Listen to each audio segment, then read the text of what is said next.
Добро вечер, вести во 18 часот, ова се настани. Нови случаи на сексуална злоупотреба на деца ја згрози јавноста. Обвинителството во Кавадарци отвори истрага за два одвоени случаја во кои жртви се помлади од 15 години, а во кои се осомничени 3 лица, вклучително и татко на едно од децата. Маја Стојановска.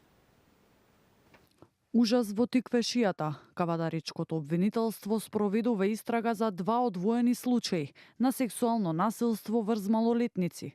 Во првиот случај татко од Кавадарци е обвинет за извршување полови дејствија врз својата 13 годишна ќерка. За него постои сомнение дека во алкохолизирана состојба го допирал девојчето во повеќе наврати. Оделението за внатрешни работи Кавадарци поднесе кривична пријава против 44 годишникот Кавадарци поради постоење основи на сомнение за сторено кривично дело силување на дете кое нема наполнето 15 години.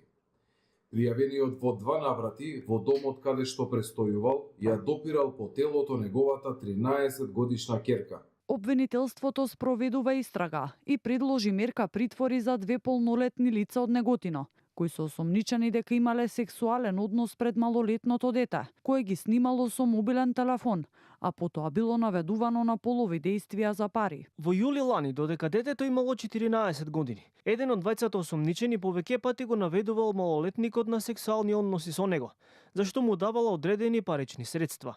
Јавниот обвинител предложи мерка притвор за осомничениот за силување на дете, за кое е запретена казна затвор од најмалку 8 години.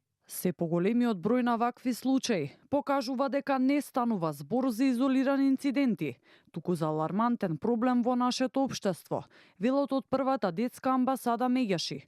Оттаму нагласуваат дека за жртвите најважни се безбедните канали за поддршка, подсетувајќи на телефонската линија Ало Бушавко, која на децата и младите им е достапна 24 часа. Тие можат тука да пријават насилство, закани, уцени или сомнеш дека некој им наштетува.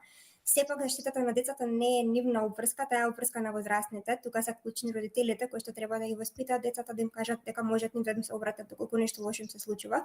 Исто така тука се одговорни наставниците, соседите, институциите кои што мора да ги препознаваат знаците на злоупотреба и да реагираат навреме. Само пред неколку дена беше поднесена кривична пријава и против две лица од Слупчане, осомничени дека повеќе пати силувале и уценувале малолетничко од Липковско, заканувајќи се со објавување експлицитни фотографии за да изнудат 20.000 евра.